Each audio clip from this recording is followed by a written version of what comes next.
So it's a really a great pleasure to introduce Anna Kosovicheva. And I've known Anna since she was, I think, a junior at Berkeley, and she was working in Lynn's lab.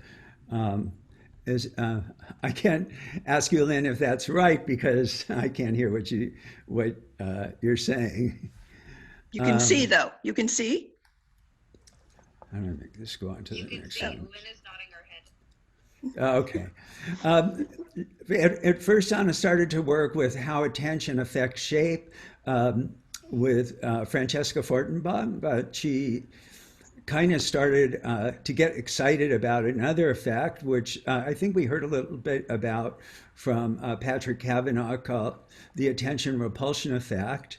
And if you stare at the fixation point, and when the two lines flash, the two lines don't appear to be lined up. So that was, as far as I know, Anna, and you'll have to tell me if I'm wrong, that was your first publication, and also the first publication was you were first author, and that you had taught yourself just about everything in the lab. You taught yourself the programming and data analysis and all kinds of things, and this is where working with Lynn mostly. Um, the end of I knew about your senior thesis, which was on the attention repulsion effect, and I think it came out almost before you graduated, actually. Is that wrong or right? Oh, I can't hear you, whatever you say. But I was talking with another graduate student, Ayala Landau, and we were both shocked that we found out at the very end of the spring semester of your senior year that you hadn't applied for graduate school. We were both shocked because we both considered you already as a scientist, and all you needed somebody to just stamp PhD behind your name, and that would have been sufficient. And fortunately, Dave came along after a while and did that. But meanwhile, Ayelet got on a job in Michael Silver's lab, looking at some really cool effects of surround suppression, and also looking at which you have an annulus and it's flashing, and you suppress seeing the center of it. And she studied very cool EEG and behavioral correlates of surround suppression, and also looked at acetylcholine and surround suppression. And then she came back to Lynn's lab, or excuse me, came back to Tolman Hall, where I think this is just like the mysterious Tolman Hall, which doesn't exist anymore, and started to work with Dave. And I just started to write down a few of the things that she worked with and published with in Dave's lab. And it was everything from serial dependence, ensemble coding, crowding, induced shifts in perceived location. Some of the demonstrations that Kavanaugh gave the other week were work with Anna. And just as she was leaving, she discovered something that was very cool and has affected the lab ever since. She broke into individual differences in perception. Now, we kind of have been, there's a tradition of keeping individual differences out of perception. We want all our subjects to behave the same. We don't want individual differences. We don't know how to study these. And that's a tradition that goes back to Wilhelm Wundt. But Anna made big strides, and Cindy is carrying on this work in the lab. So those of you who have been coming to the Whitney Lab meetings, which you're all invited to, will hear a lot more about how that research is carried on. And so Dave gave her the little stamp, and she moved to Northeastern and has done a whole slew of research. And I just wrote down a few of the topics. Some of it is translational research, so it's applied research, like picking with her husband, Ben Wolfe, predicting what's down the road. So we as we drive, we predict what's going to happen, how attention affects your braking speed, amblyopia. She's also continued basic research, some visual search with some other Wolf guy, I don't know, and continues to study eye movements. But I have no idea about what she is going to talk about today, so I'll let her give her title slide in a second. But one might ask, how could it be so? I've only listed a few of the topics. These are several papers. And I came to the conclusion that she always pilots her research with her very favorite subject. And I think you all know who that is. Um, uh, and you know how the subject is keeping fixation very carefully. And but one of the things I think Dave actually played his little trick and got me involved in his lab and kept me there because Ben and Anna would make these fantastic desserts. I asked her to send me pictures of some of her more recent desserts. Um, and it's sort of amazing how she was able to make some of those cakes look so lifelike, like they're real cats. Um, I don't know how she did that. Maybe she can explain afterwards.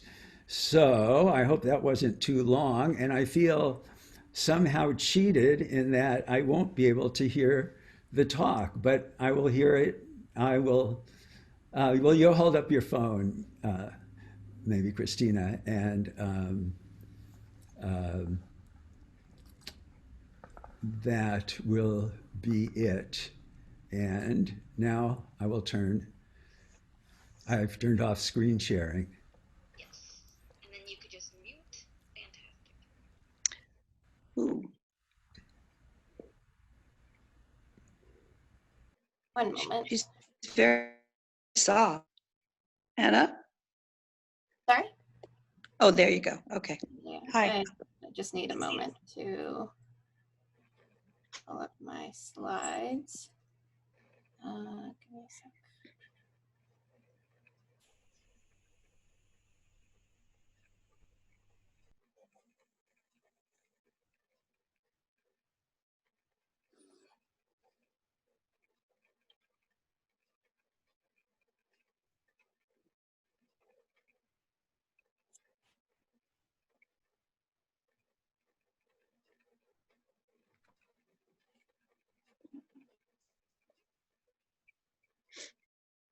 Can everyone see my screen? Mhm. Yep. Okay. Perfect. So thank you, Bill, very much for that introduction. So today I'm going to be talking about a side project that I've been working on for the last few years. And I'll say that if you ever want to read the nitty gritty details of this paper, it is out in JOV this year with one of my co-authors who's listening in on the talk. Might remember more of this than I do. So today I'm going to be talking about the strategies that people use in visual search when looking for multiple targets.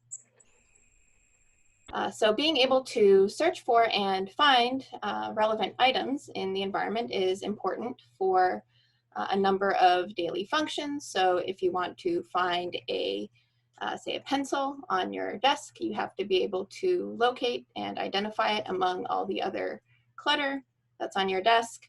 Or perhaps you want to be able to find your friend on the beach, although the beach is looking a little bit deserted these days.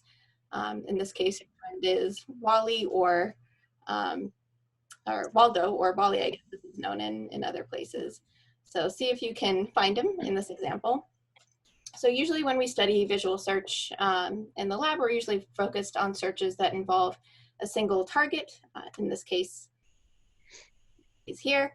Though the beach, so in this case you have one target and you have a number of other distractors in the scene. So you have say these beach umbrellas and this beach towel, or there could be many distractors as we have here. So in these cases, there's always a single target. And we know from a fair bit from decades of research on this about how these types of single target searches operate and how search times vary depending on the appearance of the items and the number of distractors that are in the scene and so on. So I'm gonna remove this picture because it's making me a little bit nervous.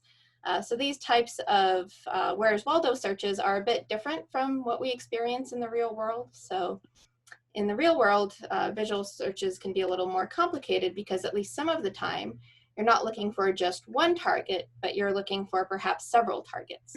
So just as an example, say you want to do your laundry and you have a coin-operated machine, you need to be able to separate out the quarters from the pile of coins. And there could be one quarter or there could be many quarters. So this type of search involving multiple targets is what I'll refer to as foraging visual search. So you have multiple instances of a target. So this raises a number of additional questions that we don't necessarily have with single target searches. So if you're looking for multiple instances of a target, do observers start searching for the next item before they collect the current target? So to kind of break down this question in a little more detail, it's basically a question of how you coordinate the visual component of the search with action. So say, just as another example of foraging search, you are building something with Legos and you have your instructions say to find the rectangular flat yellow pieces, which I'm showing here. So in this case, you have multiple targets. You have target 1 that you go to and you collect, and then you have target 2 that again you find and you go and collect this item. So the question is, how do you organize your behavior in a situation like this? And in particular, do you start searching ahead? So in this case, do you start looking for the next item? Do you start looking for item 2 before you've even collected the first target? So does this sort of search process overlap with the collection process? So to put this somewhat more concretely, it's a question of how this process can unfold over time. So in this case, you're searching for the first item. Once you've completed that search, one possibility is then you move to collect that item. And when that search is completed, you've collected the first piece. Then once that's done, you start looking for the next item. So you start searching for target 2 after you've collected target 1, and then you move to collect target 2. Alternatively, this process can unfold somewhat differently in that you can potentially do these things simultaneously. So in this case, the search process for the next item overlaps with the collection process for the first item. And in this way, your search is somewhat more efficient, in which you're searching for item 3 while you're in the process of collecting item 2, and so on. Alternatively, this process could be even more compressed. So if your search is particularly efficient, in this case, you would even start searching for item 3 before you've even finished collecting the first item. So really, the goal of this work here is to distinguish between these two alternatives. So does this process operate sequentially like this, or do you search and collect simultaneously? Now, in designing a study to kind of separate these two different ideas, the one thing that's fairly easy for us to have access to is information about when items are collected or when they're picked up. So it's fairly easy for us to design an experiment where we know exactly when an item was collected, it was either clicked on or someone grasped an item, but we don't really have a sense of what's on the other side of this. So we have a sense of the output of the motor process, but what we really want to get access to is sort of the underlying visual and cognitive process involved in this search. So in order to be able to distinguish between these two different possibilities, we would need to have information about when this search process is taking place. And in particular, we need to be able to find or determine at what point do observers find the next item. So when does this happen? So when does the search for the next item complete? If the search for the next item completes well after the first target has been collected, we know that people are doing this slower process where they're searching after they've collected an item. But if subjects are doing this more efficiently, the search for the second item will complete sometime around or before the first item has been collected. So if these two time points are fairly close together, we know that subjects are doing these things simultaneously. So basically what we've done is try to get access at that information of when observers find the item when search involves multiple targets. So we, in the absence of directly being able to access observers' cognitive processes, we have to get somewhat more creative. So we've developed a few different ways of measuring finding times in foraging search. So one way in what we can do this is to simply ask observers at what time did you find a particular item. And this involves designing the study in such a way that it's easy for observers to tell us when they found the item. Another way that we can do this is to look at observers' eye movements, which might give us some information that corresponds more or less to where they're attending, but of course not perfectly. So we might be able to make some inferences about where subjects are attending by recording their eye movements when looking for multiple targets. A third possibility and a third method that I'll talk about is to introduce some temporal constraints into the search and use that to basically constrain the set of possible times that we can infer that subjects found the next item. So to start, I'll talk about sort of this very basic sort of self-report idea. So can we just ask people when they found particular items in a multi-target display? So the way that we've designed these experiments is that there are, of course, multiple targets. In this case, subjects are looking for T-shapes. I've shown just the targets here, so they can be oriented in a number of different directions. And we have a number of additional targets, so these are L shapes, as the distractors in this display. So the way that subjects are going through and foraging for items is that they're going through and clicking on the T's. We tell them go and collect the T's. So as they click on the items, they disappear from the display. And so you get the idea here. So in this case, it approximates some of these real world tasks in a more controlled way. So you search for each item, you go for it and you pick it up. So in that way, you're essentially sort of searching through that pile of coins.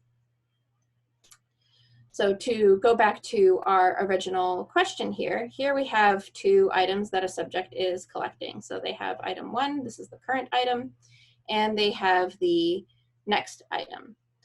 So they collect this one first and then go here. So in order to use self-report, in order to allow subjects to tell us when they found the next item, we need something to mark the passage of time. So perhaps something that's similar to a stopwatch. So here we have our stopwatch, and we can sort of monitor how the events unfold here. So the time starts. So the subject first clicks on this item here. And then once that item has been clicked, we can have subjects tell us when did they find the next item. Did they find it sometime after the click on the current item? Did they find it sometime before? Or did they find it sometime around the same time? So doing it this way, where you have a separate stopwatch, is kind of difficult for subjects to do. It would interfere with the search process itself. So in this case, time is separate from the stimulus itself. So what we did was we created a variant of this where time would be integrated in with the stimulus itself by making it a feature of the stimulus. So what we did is for each item, we colored the items and had the colors change gradually over time. So instead of having a stopwatch that looks like this, each item becomes essentially its own little stopwatch. So colors will change gradually over time. Here I'm showing the example for one item. We did this for all the items independently. So it can start at a random color. In this case, I'm using red as an example.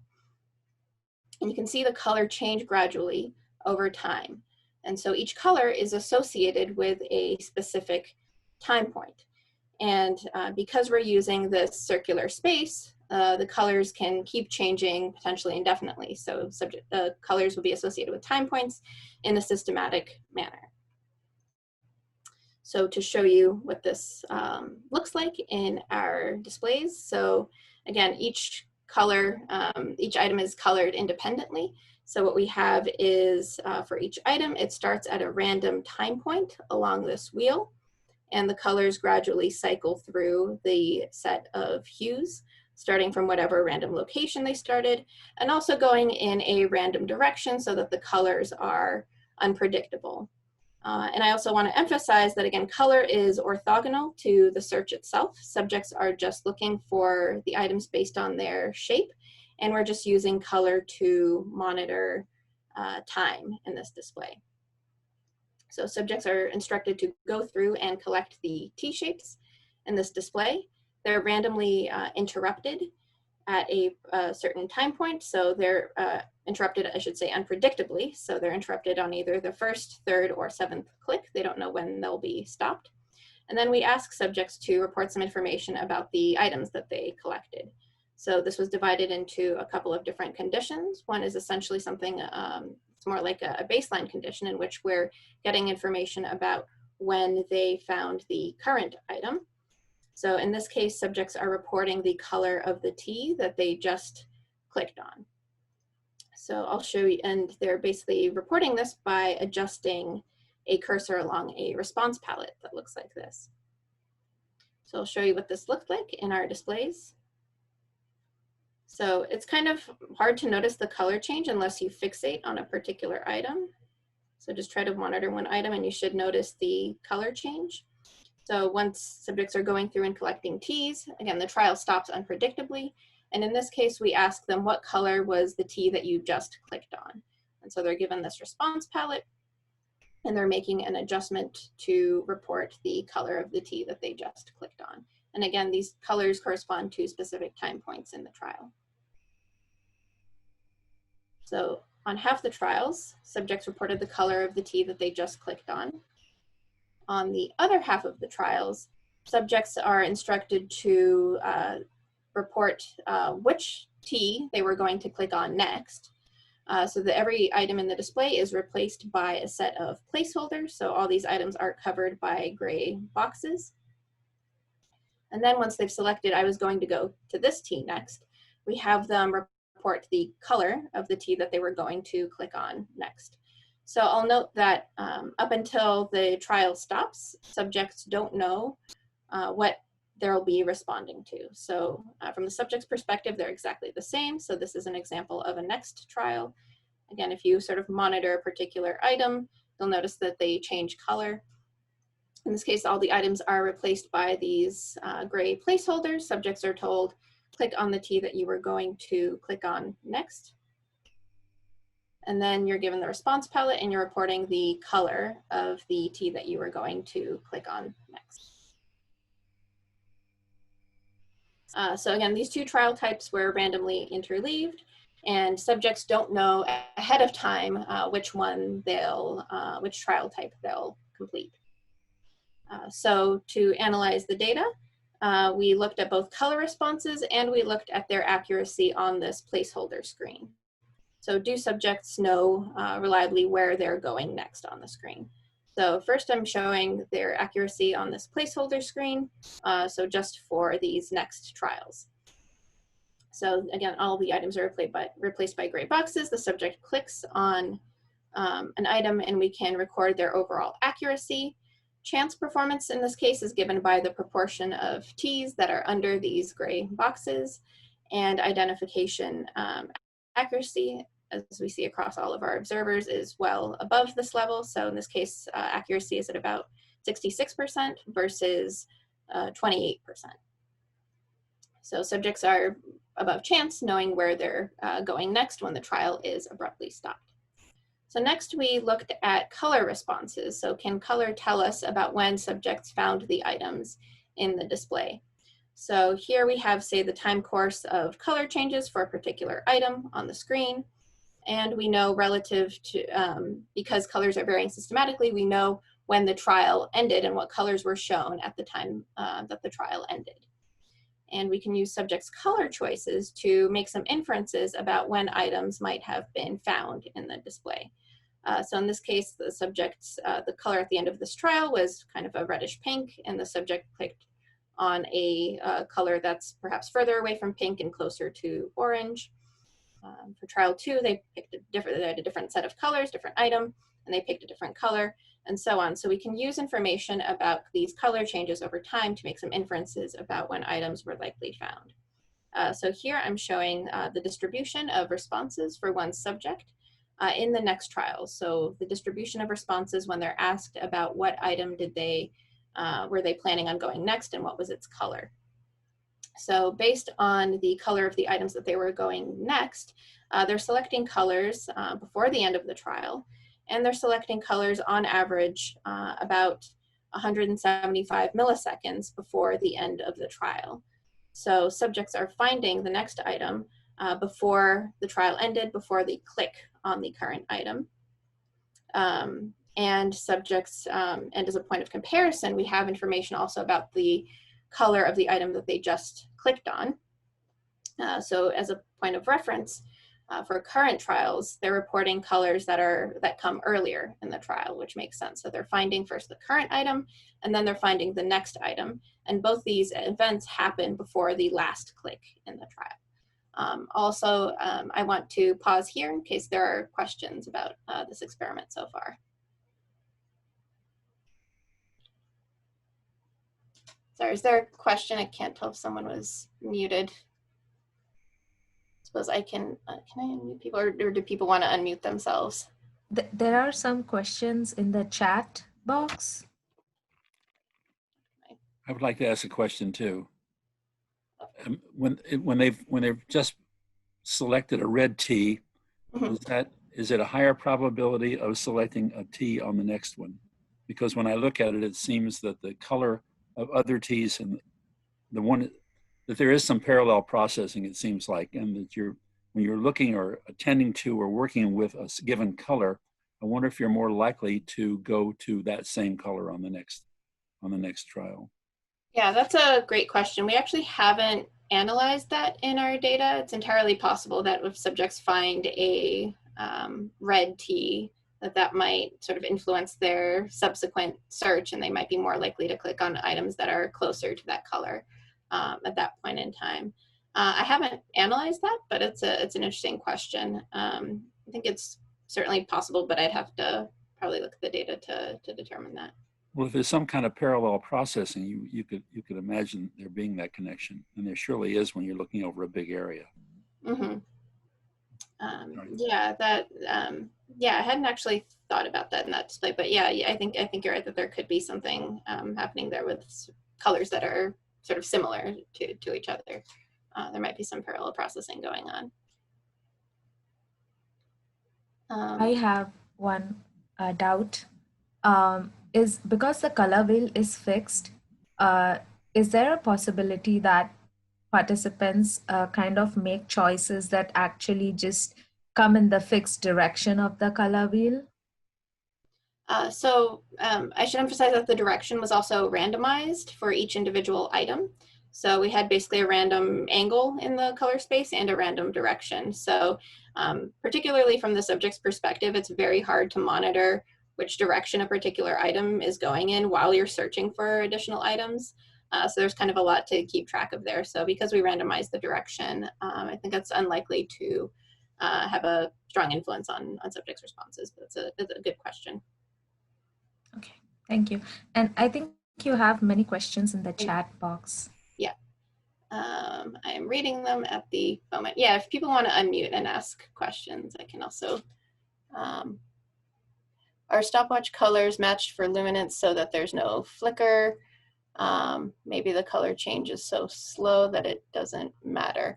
Yeah, so we didn't take any sort of particular caution in matching the luminance exactly through the color wheel. In this case, because all the colors are randomized and the direction is randomized, we would expect that if there are any sort of systematic luminance changes, that these would sort of average out over trials. We do see some unevenness, for example, in the distribution of responses, and that people tend to report some colors more often than others in terms of perhaps more primary colors. But on the whole, we expect these to be random with respect to the timing of the trial and the experiment manipulation. I think one idea was that a luminance change would be sort of an attention grabber. Yeah, it could be. It could be. So it could be the case that as the sort of colors cycle through the display, you might have one that's brighter than the other, and subjects might be drawn to find that item. Again, I think that these would be sort of random with respect to the timing of the trial. So it could influence subjects sort of the way that they guide their attention through the display in some systematic way, depending on the exact color. But I expect that this wouldn't necessarily affect how they respond relative to the timing at the end of the trial, I think, on average, since it's randomized. Are there other questions? Just on that last point, the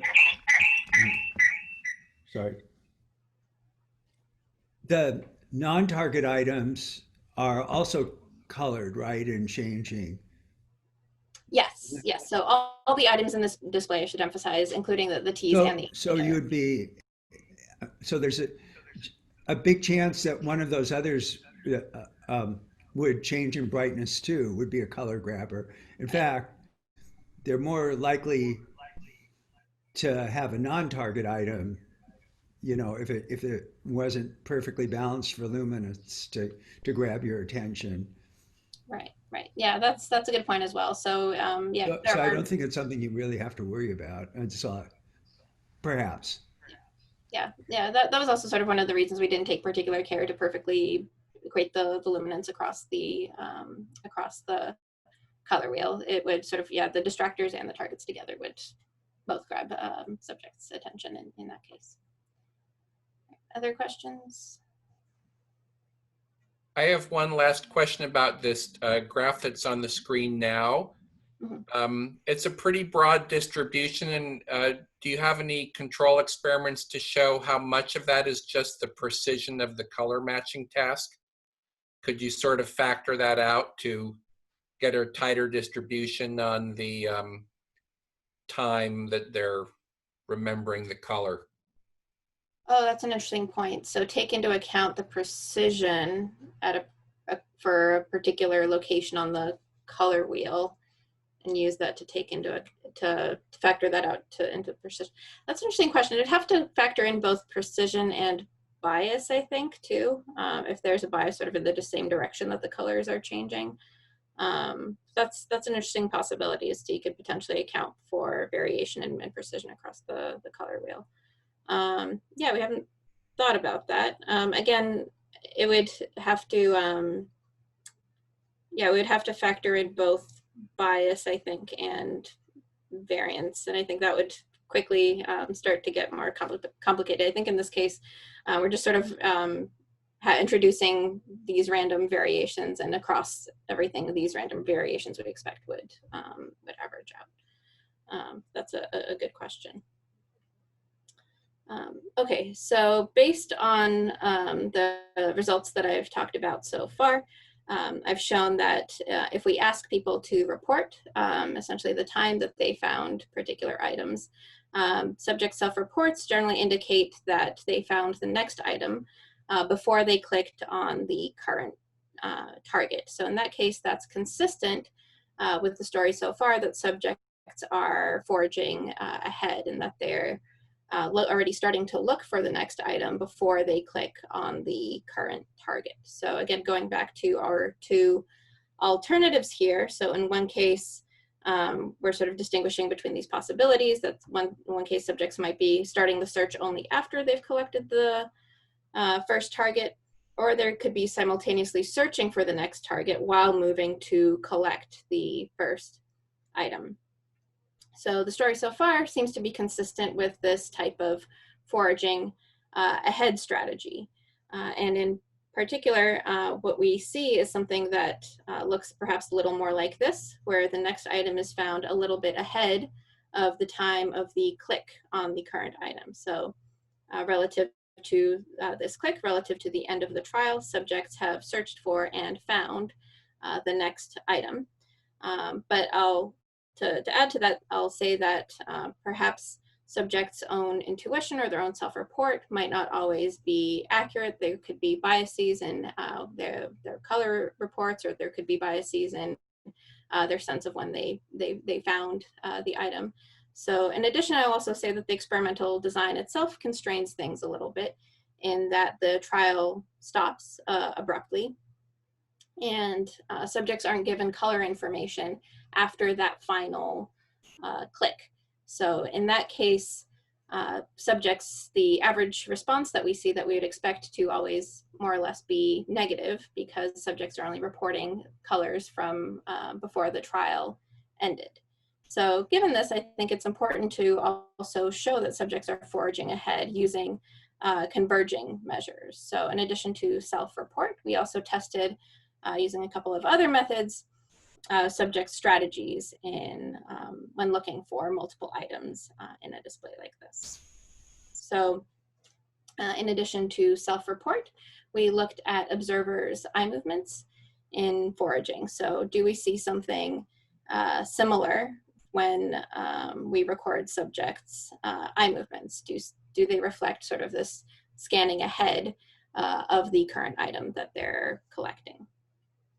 So what we did here was we essentially repeated the same experiment, but we recorded subjects' eye movements while they were doing the task. And what we did were two separate experiments. So in one experiment, we had one group of observers do this task exactly as we had before, where subjects are reporting information about either the current item or the next item. In a separate experiment with an entirely separate group of observers who don't know anything about the task, we had them just collect the T's. So we removed this response component in addition to see whether or not being asked about the next item might influence any strategies they have in scanning ahead. So in this case, again, subjects are just going through the display and collecting T's, starting with a random color and a random direction. So I'll go through and I'll show sort of just an example of what subjects' eye movements can look like in a task like this. So in this case, the white circle is showing where the observer is looking at a particular time point. And as items are collected by clicks, you'll see little plus signs appear to indicate that those items have been clicked. These weren't shown to subjects. These are just sort of for your visualization, for your viewing purposes. So here we have the observer going through and looking for T's, and as items are clicked on, we're noting the time that these happened. Again, these are just represented by these plus signs. So if observers are scanning ahead and looking for future items, what we would expect to see is something that looks a little bit like this, in which say we have two T's, here's one, here's the second one that they've collected. We can see that in this case, the observer moves their eyes from this T to this T, and then sometime after, they collect this item that they've previously fixated. So this would be consistent with kind of this searching ahead strategy, looking for the next item before they've clicked on the current one. So we can see whether people do this consistently in these displays across all items. Nice thing with analyzing eye tracking data here is that we are not limited to just analyzing the very last item that they had in the display, like the color experiment. But in this case, we can analyze data from all clicks and all fixations in the experiment. So here what we did was we analyzed the time of fixation onsets relative to the time of the click on the current item. So the click on the current item is given by the click on N. And we can analyze the time that the first fixation occurred on particular items in the display. So when do you fixate the same item that you just clicked on? So in this case, we have the fixation on the current item relative to the time of the current click. So here I'll be showing the data separately for the two experiments. Again, one experiment had the additional color report and one experiment didn't. So in this case, if we look at the mean onset times of the fixation for the item, the same item that you just clicked on, relative to the time of that same click, we see that subjects fixate one item and then they click on it, which makes sense.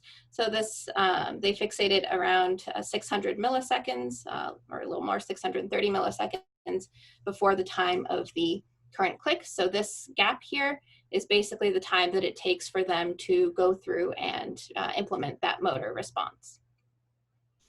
So what does this look like for the next item? So when do they fixate the next item relative to the click on the current item? So that's given by the fixation on the n+1 item. So when do you fixate that item relative to the current click? So this shows that subjects fixate the next item around the same time as the current click. In this case, it's slightly larger than 0 on average, but it's about plus 48 milliseconds in this case. So what we see here is something that is consistent, broadly speaking, with a searching ahead strategy. In this case, subjects are fixating the next item around the same time that they click on the previous item.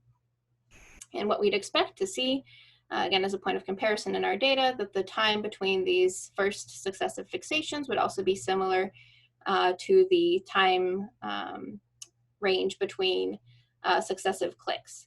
So what we see is this gap between fixation n and fixation n+1 would be similar to the time of the click on item n and the time of the click on n+1. So subjects' fixations are spaced similarly to their clicks, what we see here. So these are the data for the experiment that used, that had subjects report information about the next item. How do subjects' fixations change if we don't ask them anything about the next item at all? So do they adopt a similar strategy? And what we see here is that even if they're not asked anything about the next item, they're still adopting a very similar strategy in which they're searching ahead for the next item. It isn't affected about whether or not they're asked about any feature or color of where they were going next. So subjects' expectation didn't affect their fixation behavior. It also doesn't affect their collection rate. So this time between clicks is also fairly similar. So subjects plan ahead regardless of whether or not they expect to be asked about the next item. Again, I'll stop here if there are any questions as well.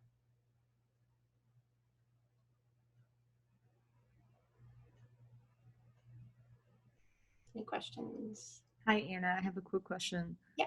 So in this plot you're showing us, apparently we can see, so with, I think it's without the color report, there's some subject who might need like 1,000 milliseconds before, like between the time that they fixate.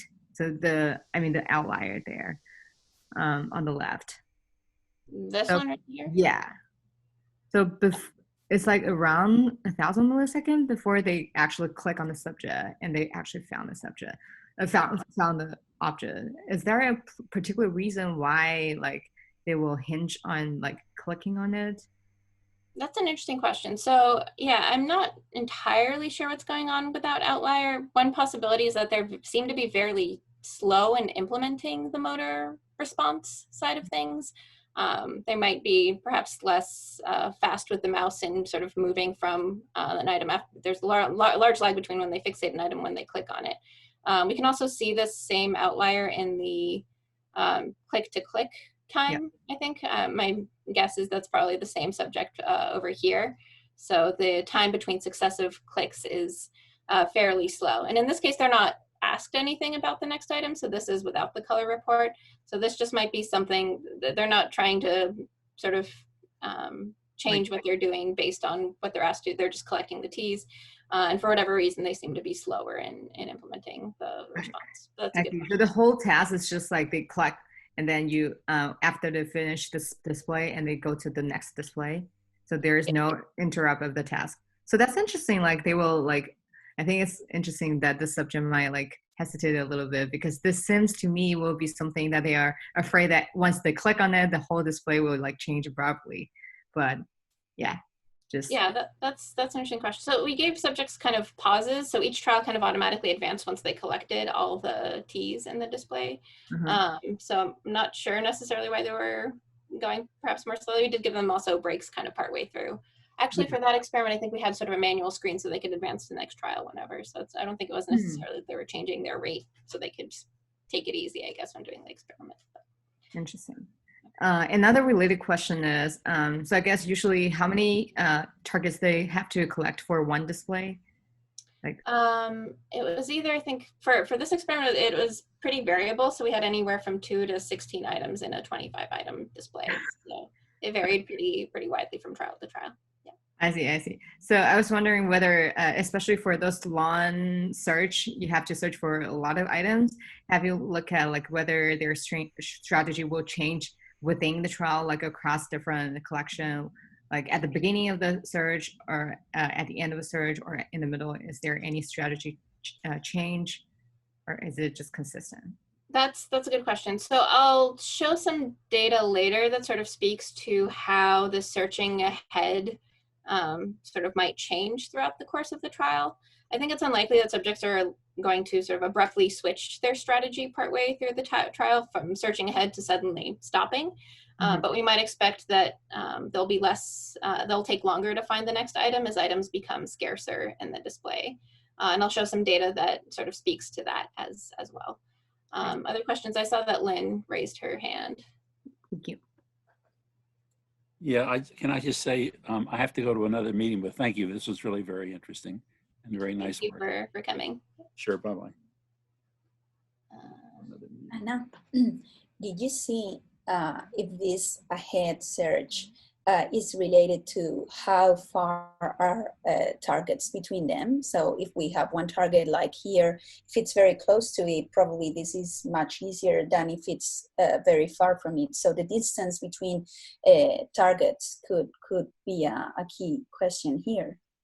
Yeah, that's a great question. So I haven't looked at distance between successive targets for this particular experiment. In the when we analyzed the color data, it's been a while since I looked at it, but in that case, I think that it subjects reported time when they found the next item, I think shifted to later times when the physical distance between successive targets was larger, if I'm remembering that result correctly. I haven't analyzed it for the eye tracking data, but that's a great idea. I want to make sure we also, okay, there are questions in chat, and I think also, yeah, Lynn had a question. See if you can unmute.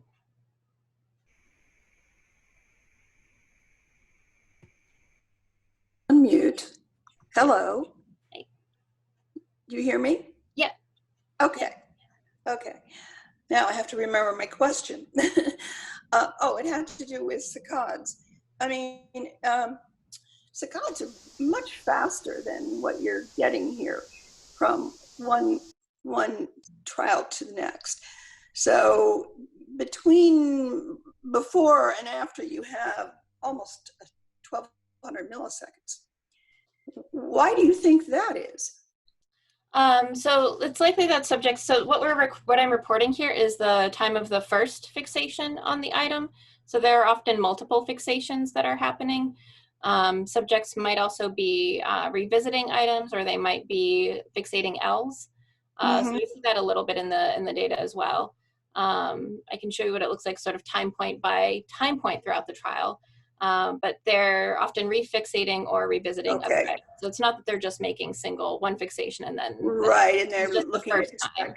Right, they're looking at distractors as well. Right. If you, what happens when they've clicked on all the T's?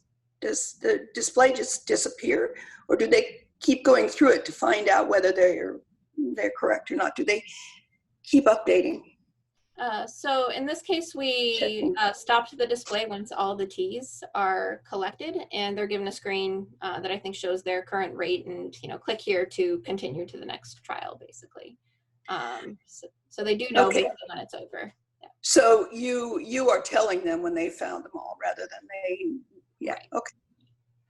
Right. It's possible that if we didn't do that and we didn't stop the display and we let them keep looking, and then they can indicate that they found all the items, it's possible that they're at that point, again, sort of going back to also Cindy's question, that the time that it takes for them to find the next item gets progressively longer and longer, and eventually they don't find it because there's no next item. Right, sure. So we expect that this kind of foraging ahead, it's not that they're suddenly switching strategy, it's just that it potentially takes longer to find the next item. And at the end of the trial, we'd expect them to sort of scan the remaining items that they haven't already and indicate that there are no more T's in the display. It reminds me of the comic strip Bizarro. Do you ever read that? Not for a while, I think, but he has no. I mean, it's fascinating because the person who draws the cartoon, there's certain things that he puts in there all the time, and sometimes there's one, sometimes there's two, sometimes there's five. You know what they are, and you just keep looking and looking and looking, and it's fun because the person who drew the cartoon is making sure that you look at his drawing. Right. Go back and look at one. You'll love it. Yeah, that's an excellent point. So in this case, it would be kind of interesting to see what subjects do if we don't terminate the trial, but presumably they sort of keep ahead until they're convinced that there's no remaining T's in the display. Okay. I have another question because I was thinking in the foraging we are doing with kids, with Jeremy, and what if target changes? I mean, because we usually have different targets. In this case, the method uses the same target. You are looking for T's all the time. So would you look ahead? I would say yes, but I wonder what happened because we happen to have like 2 targets or even 7 targets that they have to look for, that they are pretty different among them. So I wonder what happened. Do you have anything? That's a good question. So, I mean, my understanding from foraging tasks is that people tend to sort of organize when you have multiple types of items. You're not just looking for T's, but you're looking for T's and say X's or something. In that case, people sort of tend to organize their searches into runs of the same target type. So my guess is that searching ahead will sort of operate within the same target, but it could be that sort of between different types of items that subjects might have more difficulty switching, or they might not. We don't know. So it's possible that sort of at that transition between runs between different target types, subjects might be searching ahead or they might not. And that's an interesting question. We don't know how this sort of operates with tasks where there are multiple types of targets. And I think that's sort of an interesting question for future work too. Any questions? I'd like to follow up on Lynn's question about the fixation durations. I assume what's plotted here is the landing times of the beginning of the fixation. Mm-hmm. Yeah, so the first fixation on the item. Yeah. So it might be interesting to look at the end times of the fixation. And I don't know if you're recording the mouse movements, but my guess would be that the mouse movement starts while they're still fixating the target that they're going to click, and that once the movement's underway, then their eye can leave and go somewhere else, and that the mouse is going kind of ballistically. And I wonder how close do they have to click to the target in order for it to count? So can they get there without refixating the target right before they click? So there's I'm trying to remember. I think for the click precision, they have to click pretty much directly on the target. Is my recollection. We did look at mouse behavior, and what we found, we did record sort of the cursor movements, and what we found is that the cursor kind of lagged behind subjects' eye movements throughout the course of the trial, if I remember correctly. So Yeah, sorry, does that sort of answer your question? Well, I have a point that's related to Jeff's question. If you made the requirements much less precise, you might get a different answer. In other words, the degree to which, how much time you spend planning your movement to the first target might be, might change the looking forward if you could do it fairly imprecisely. Your motor planning doesn't have to be that precise, and then you could look ahead much earlier. So I think that's something that could be a factor.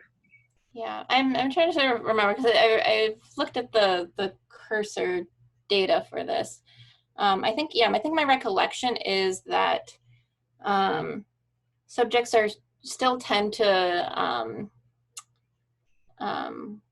click on an item while they're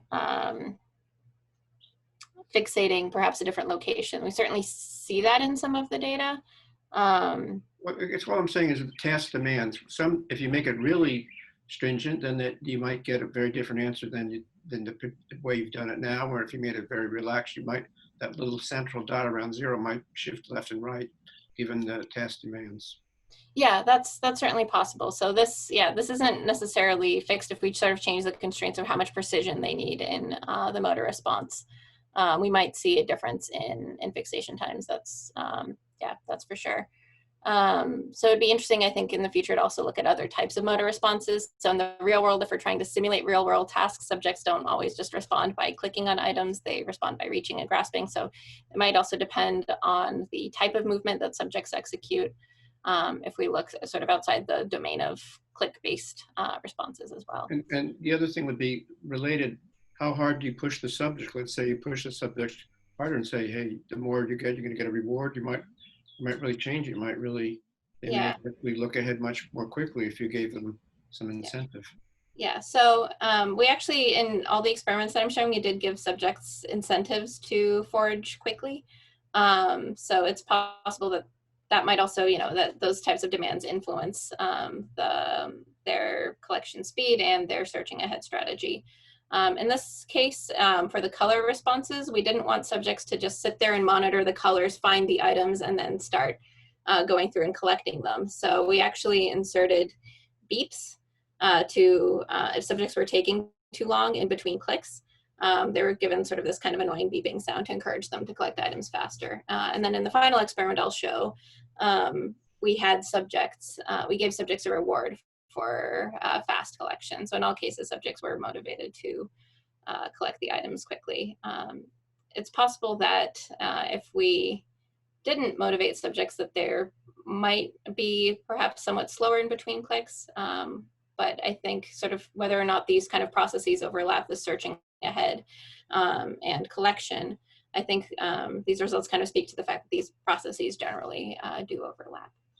All right, I should probably move on. One thing that I sort of neglected to mention here is also that when we're talking about fixation times that happen around the same time as the current click, if we consider, again, these are averages, but also if we consider the fact that it takes some time to plan and execute a saccade, that might take a couple of 100 milliseconds. So subjects already planning the saccade to the next item a bit before the time of the current click as well. All right, so I'll move on to the last experiment that we did here. So we talked about one method that's kind of very inherently subjective, subject's own impression of when they found an item. They're telling us basically what time it was when they found an item. We have a more objective measure. We have an eye tracking based measure. But in this case, we're looking at gaze direction and not necessarily where subjects are attending in a display. So you can be covertly attending to an area outside from where you're fixating. So next we kind of ask, can we come up with something that's still fairly objective, but takes into account covert attention? So what we came up with here was introducing some temporal constraints into the search and then using these constraints to make some inferences about when items had to be found. So what we essentially developed, it would be really nice if we had some kind of perfect attention tracker, but in the absence of that, we came up with a way to at least allow us to make some inferences about where subjects the time that subjects must have found items in these types of displays. All right, so the way this works is that we can manipulate item visibility and make some inferences about when an item had to be found. So say we have a target on the screen, say this T shape, and we occlude it for a period of time, and then we make it visible for about a second, and then we occlude it. And then sometime after that, the subject clicks on the item. So based on that, we can infer that the subject had to have found that T sometime during the time that it was visible. Subjects can't inherently find items when they're occluded. They have to find them when they're visible. So if we manipulate item visibility, we can make some inferences about when the time that items had to be found. So in this case, what we did was we basically introduced what I call twinkling occluders. So these are gray boxes that pop up over all the items in the displays, both T's and L's. And subjects are instructed to collect the T's, even if they're covered by the gray boxes in the display. So it looks something like this. So what's visible at one time point is not visible at another time, and vice versa. So importantly, subjects can click on all the items, even if they're covered. We tell them click on the gray boxes, they're still good. If there's still a T under that, that's still a valid target, and you should click on that. And to encourage, again, subjects to do this quickly, we gave them a reward. We paid them more for faster collection. So they're really motivated to still click on the gray boxes, even if there's a T under there. So the way that these twinkling occluders work is that for each item, in some ways this is a little similar to the color experiment. So the items systematically come in and out of view on this display. So the item is, in this case, visible for a second, and then it's occluded for 3 seconds, and then it's visible again for 1 second and occluded for 3 seconds. And we introduced a random phase for each item in the display. So all items basically started at a different time point along this cycle. So if you look at an item at a particular time point, it's somewhat unpredictable if it's going to be visible half a second later or 3 seconds later. So we introduced this sort of unpredictability to basically allow us to vary the visibility of the items in the display and have subjects still be able to do a search task. So in addition, in order to make sure that there wasn't anything specific about the timing of this display, what we did was we had a couple of different visibility conditions. So in one condition, the item was, we had a 1 second on, 3 second off cycle. In another case, we had a 4 seconds on and then 4 seconds off. So in this case, we have very different sort of rates and timing of visibility to see if that affected our results. So this would, the advantage of using a method like this is that it allows us to be able to it's at least sensitive to information about covert attention. And so this would be able to capture the time when items were found, even if they're not necessarily fixating them. So in this case, I'll show you a video of what these displays look like. I think this is slowed down a bit, but subjects are instructed to go through and collect the T's, even if they're covered by the gray boxes in the display.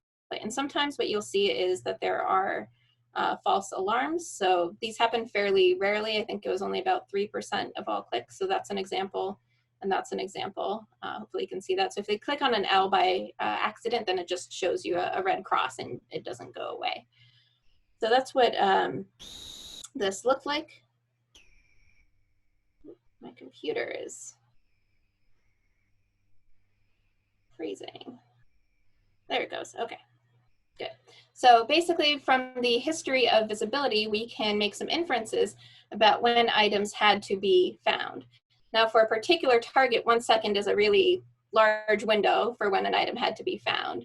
But if we look at the history of visibility for all our targets, we can sort of make, look at sort of some constraints on the visibility. So here, what I'll be showing is the visibility of the current T relative to the time of the current click. So here we have the visibility cycle for target 1 relative to the click on target 1. So again, this is the visibility of the current item to when they clicked on it. So again, this is kind of telling us a bit about their motor travel time or how long it took them to click on an item after they found it. So again, we have the visibility for target 2 relative to the click.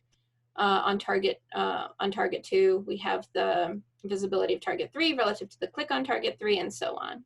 So what we can do is, what this gives us is we can collect a really large amount of data very quickly, because for each click we have a timeline like this.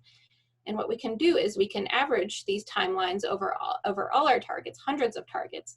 And what this gives us is a time, or sort of a peak visibility for the items that they've collected. So if we go through time point by time point, we can calculate the proportion of items that were visible at that particular time. So here we have a distribution that looks something like this. So for a given moment, we can see the proportion of targets that were visible relative to the time of the current click.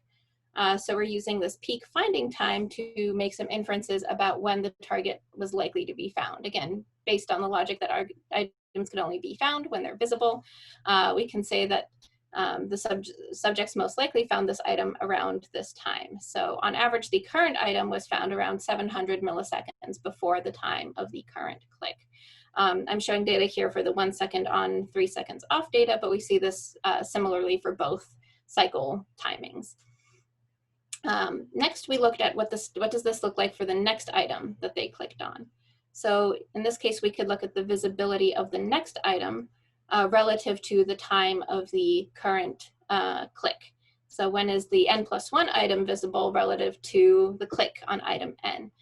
So again, we could do the same thing. We could look at when was target 3 visible relative to the time of the click on target 2, and so on. And so based on this, we can also get another distribution of visibility, and we can calculate the peak visibility of the next item relative to the time of the current click.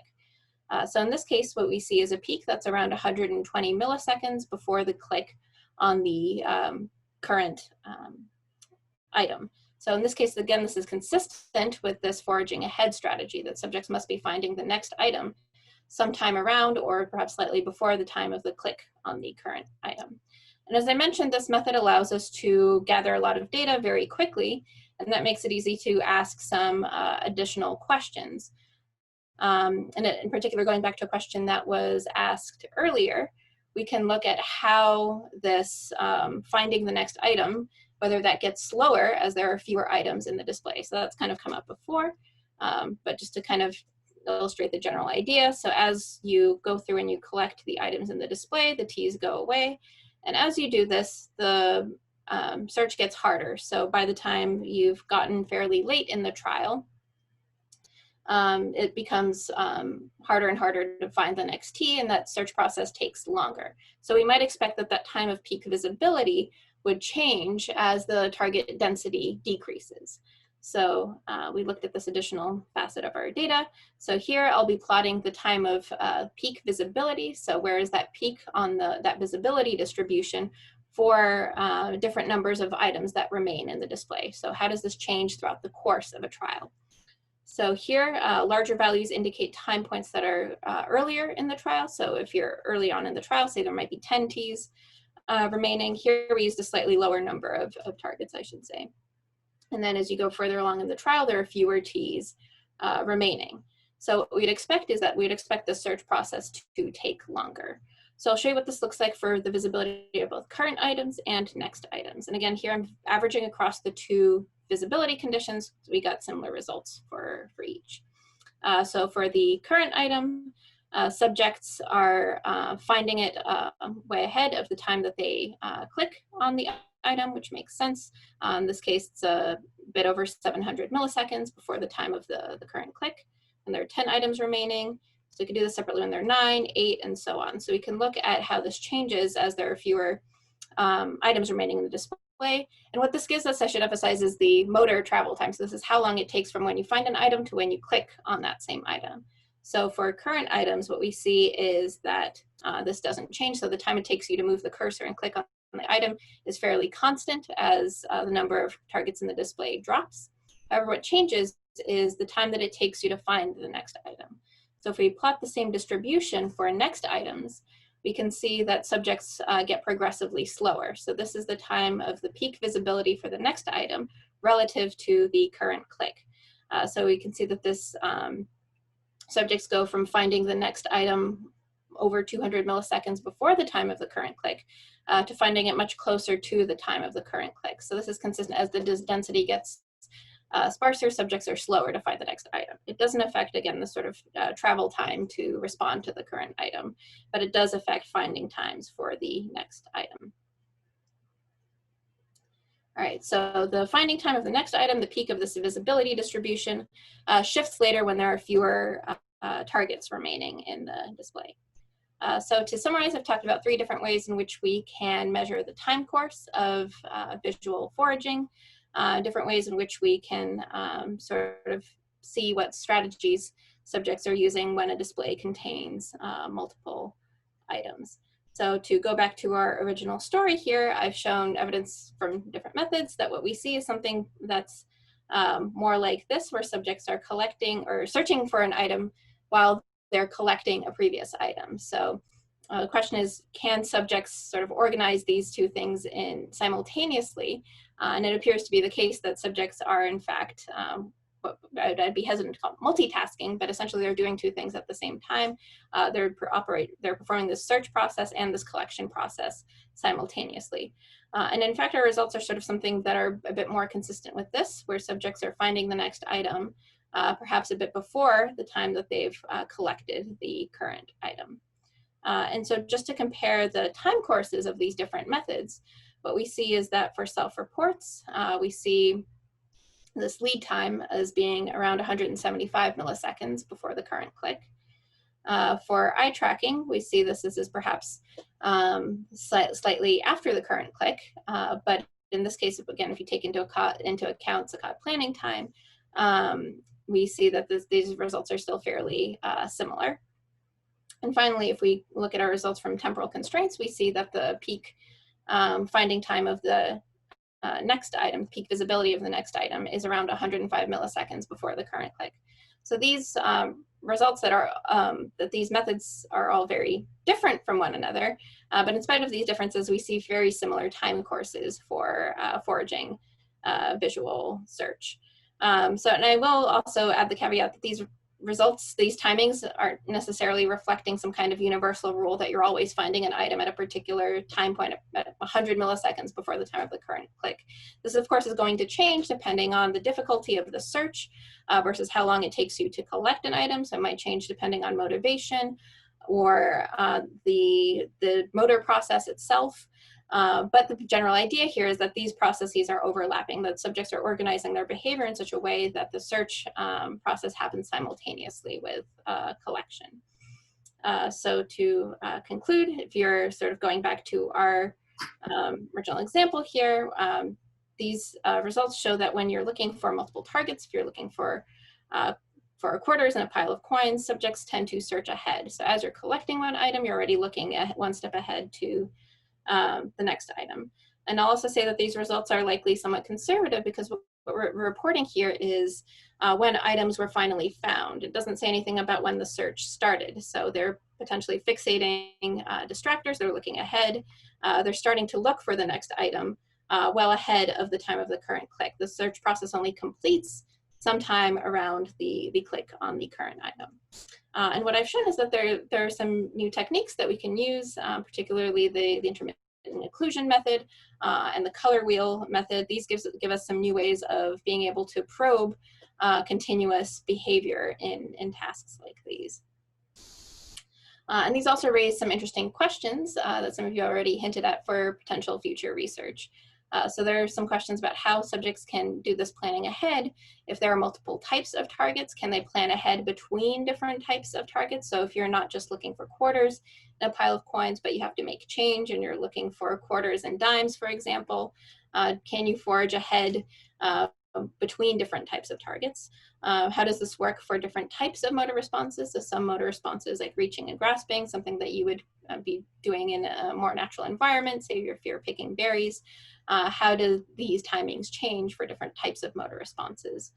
And can you coordinate this planning ahead with other types of tasks like navigation? So if you're trying to clean a room, for example, and you're looking ahead to find sort of socks that are scattered around the floor or something like that, do you plan ahead further so that you have to perhaps spend less time navigating the environment.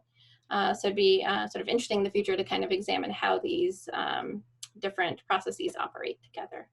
I want to conclude by thanking the authors as well as RAs who helped with this project, Matt Kane for some helpful insights on our color experiment as well as our source of funding, and thank you for your attention.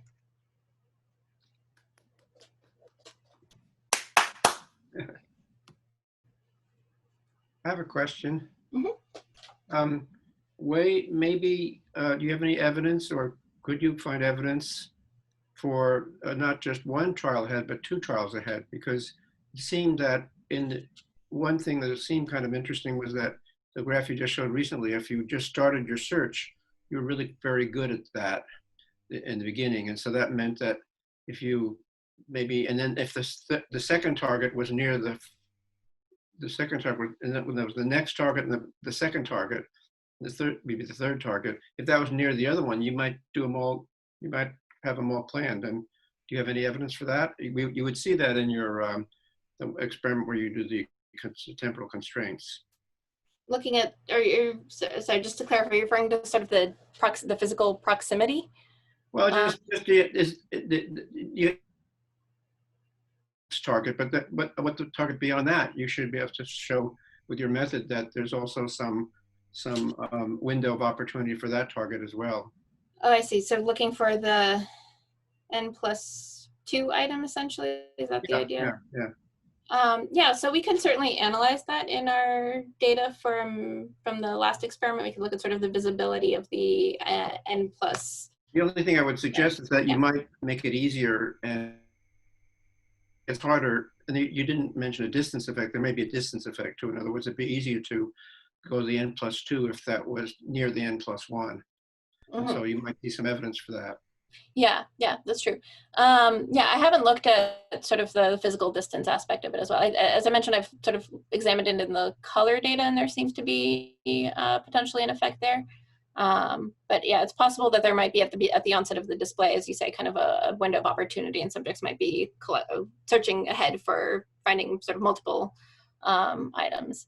I think somewhat paradoxically, subjects are a bit slow at the onset of these displays. So from the time that the display starts to when they collect the first item is usually a bit longer than the average click-to-click time that we see as they're collecting these items. So as they're kind of doing this run of clicks, they're a little slower at the onset, and it could be that they're perhaps doing a mini planning ahead. They could be perhaps trying to look for multiple future items.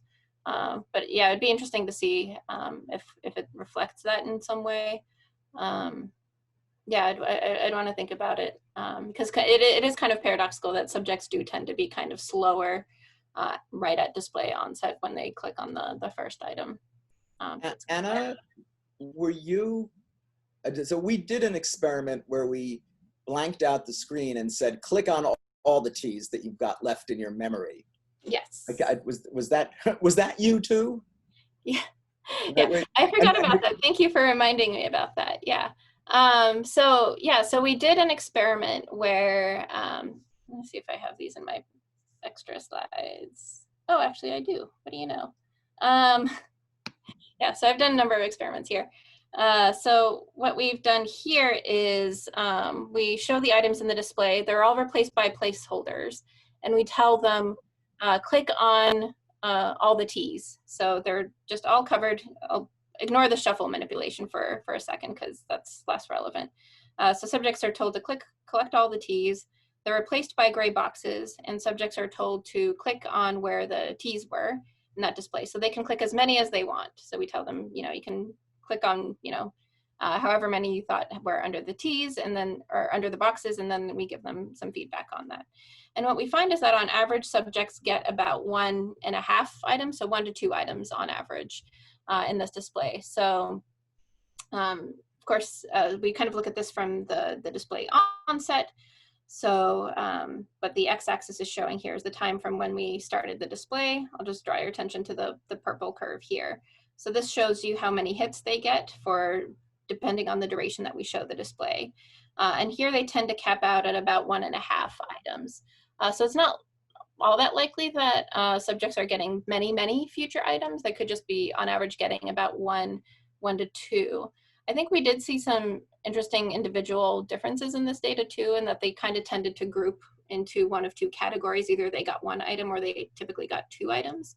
But there, we need more subjects before we can really conclude anything there. That's a good point. I'm glad you remembered that because I'd forgotten about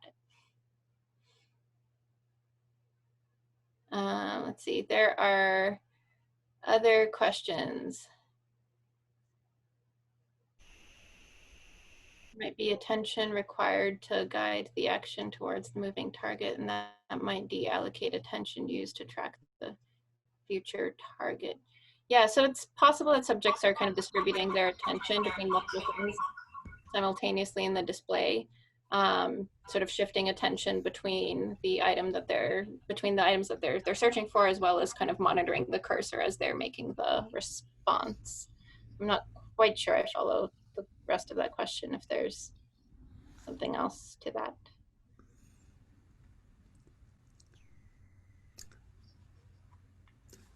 I don't know if there are other questions. This is going to be hard to ask a question because you can hear me, but I can't hear you unless I put the phone up. But this reminds me a lot of some early experiments by Hal Pashler in the early 90s that he called the psychological refractory period. And subjects had two tasks. For example, they might have a tone and they had to say whether it's high or low, and then they'd have a visual target. And he's essentially asked the same question that you asked. Do you start the second task before you complete the first task? And it was getting terribly boring because he always found the opposite of what you find. He didn't have as good of methods as you have. And you have really clever methods, but he always found the opposite. It was so boring that I stopped reading the articles, but he always found that you completed the first task before you started the second task. And I'm just wondering what the difference is between, I'm making an assumption that one of your tasks is finding the target and the other is clicking on it. And I'm just wondering what the possible differences might be. And you might look at that old literature, but one thing occurred to me, and then I'll mute myself and listen. And I'm sorry Irv isn't here to comment on this because Irv Hafter is the one who did a lot of research.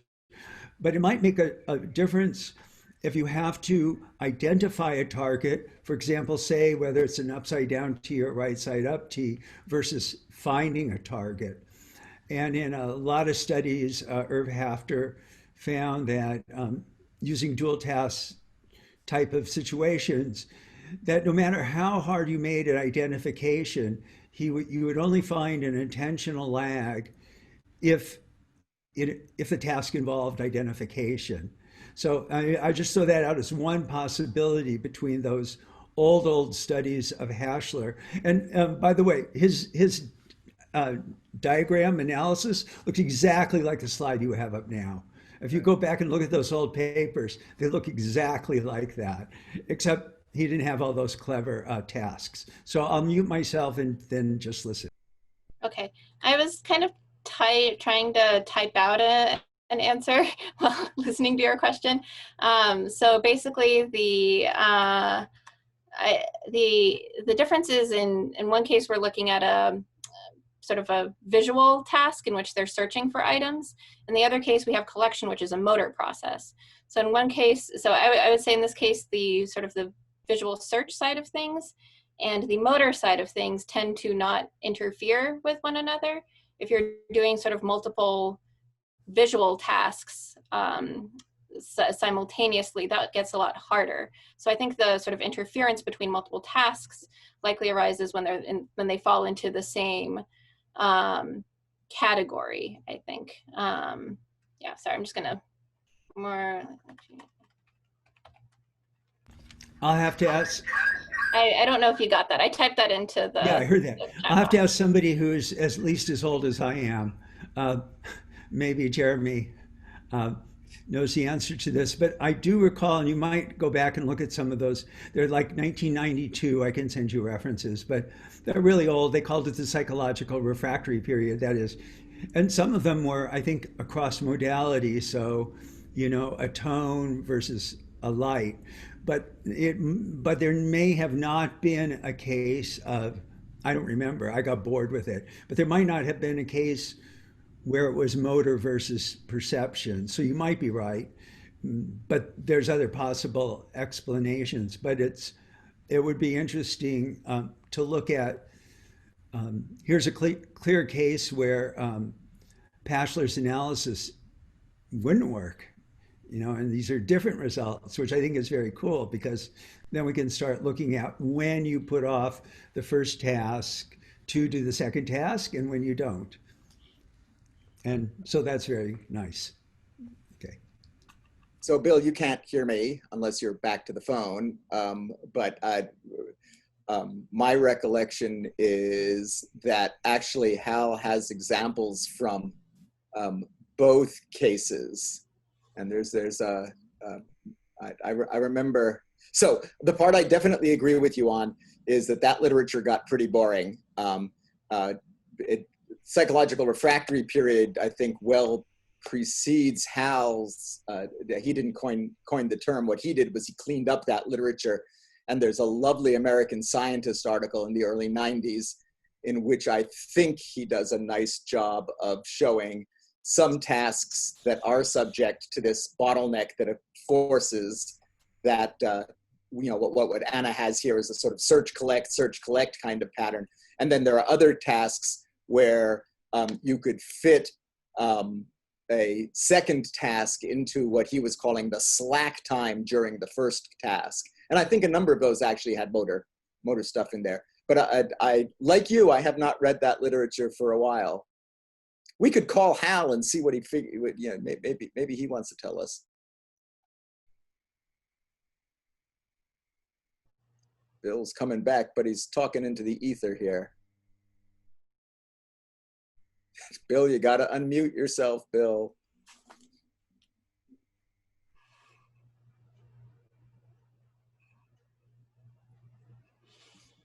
I already found the reference. I'll send it to you both, and you can take off from there. I mean, it was only boring mostly because he always found the same thing. So, like, if you always found some psychological refractory period, then you wouldn't find any exceptions to the rules. So I'll send you the reference to that American Scientist, and maybe I'll add to the hypotheses about when you can and cannot overlap tasks. And it's actually very cool that there's some parallel, but you get different results. I think that's very good. Okay, I'm going to get off. Anna, Yep. I need to leave, but I wanted to say that you've done a beautiful job. Thank you. Very nice. Bye-bye. And I want to know where you get your hair cut in these days. I haven't had a haircut in a long time. Okay. See you. See ya. I had one last question about, I think it was the last data slide that you presented that was showing the kind of the peak time of visibility of the N+1 items that got later as the number of targets remaining decreased. Right. And I'm not sure how we're supposed to interpret that, because it seems to me that as the number of targets decreases, the chances that one will even be visible at all at any given time goes down.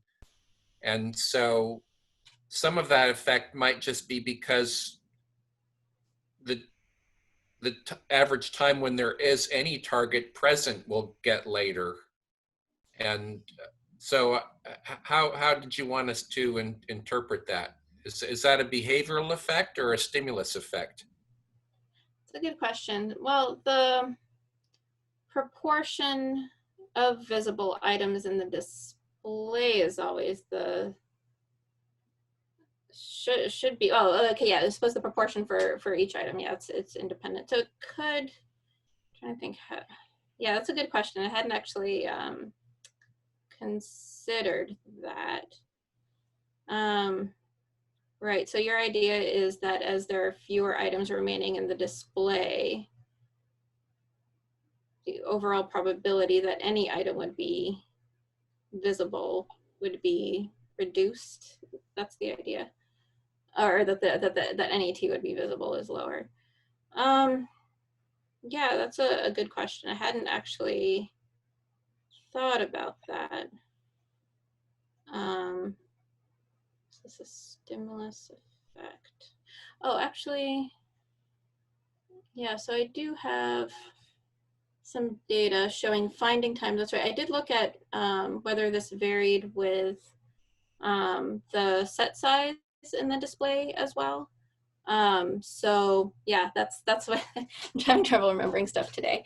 So the idea is that we also varied the set size in the display. So here we have differing numbers of targets that are initially shown in the display. So for a set size of 4, you still have many items that are on the display at the same time. So in that case, it takes you longer to find the relevant Ts, even though the number of items overall in the display is similar to what we have when there are more targets. So this seems to, we still see sort of later finding times when we have a reduced number of Ts relative to Ls, even towards the beginning of the trial. So it's really, I think, dependent on the density of Ts visible at any given time point. I want to think about that some more. Does that kind of make sense?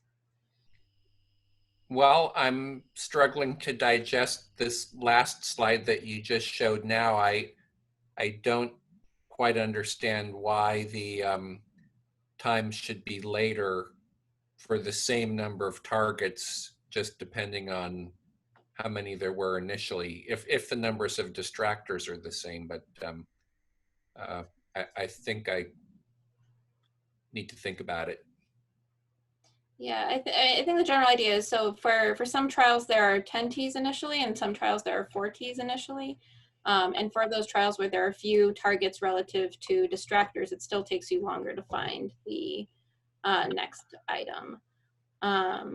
Although the changes are, by the time we're looking at this granular level of data though, there are fewer responses overall, so the data get a bit noisier as well. Yeah, I'd want to think about that as well. That's a good question. Other questions that people had?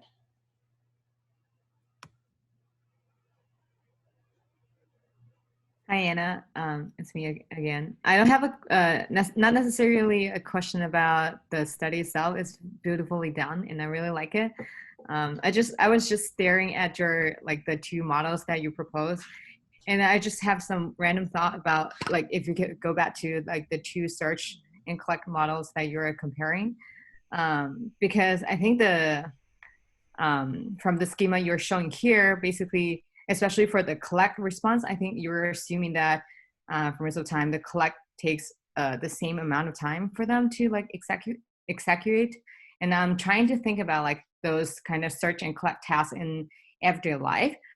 Sometimes the cost of motor initiative, I think, might cost a longer time to actually start moving.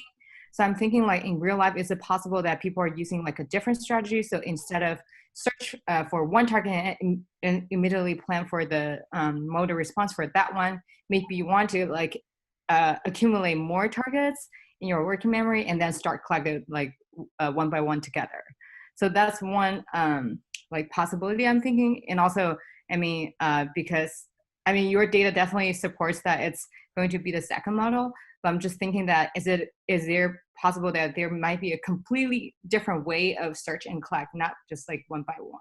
And also, is it possible that you have, for example, sometimes you know that people have like 2 targets that they have already found. So which one are they going to collect for the next one?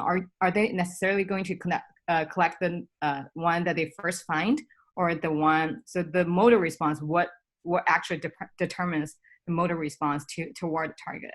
So that's the random question I'm thinking. Yeah, those are great questions. So we haven't looked at that. It's possible that subjects might be finding multiple items and then moving in such a way that sort of prioritizes which item is closer. I think I did some simulations of these types of tasks, basically modeling whether subjects are moving to the closest item that they found versus the first item that they found. And I think in simulations, the data look very similar to what we have.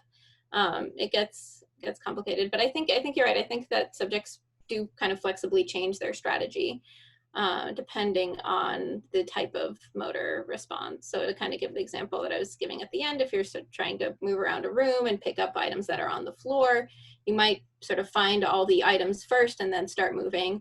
Yes. In a way that sort of minimizes the effort that it takes to do that. That's what I'm thinking. Like not necessarily to the task you're using, because I think for the like clicking on the monitor, probably it doesn't take too much effort to move the cursor anyway. So probably people would just like search for one target and click for that one. But yeah, for the example that you're using, definitely I'll definitely complete my searching before I reach out, because it will take too much effort to complete like each motor one by one. Right. Yeah. Thank you so much. Other questions?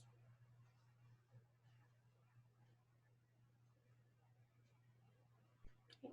Thank you. People's responses in chat. All right. If there are no further questions, thank you again for having me give a talk. It was very nice to see everyone. Thank you, Anna. Bye. It was wonderful to see you. So much. Yeah, good to see everyone. Thank you. Beautiful talk. Thank you, Anna. When did Patrick sneak in? He's been here the whole time. Hi, Patrick. Hey, everyone. Nice talk, Anna. Thank you. David, your beard, are you getting me like ZZ Top soon? Yeah, well, I'm going to donate it. I'm going to shave it and donate it to those who are less fortunate and don't have beards. Patrick, you need some? I think you'd have to pay people to take it. Oh, ouch.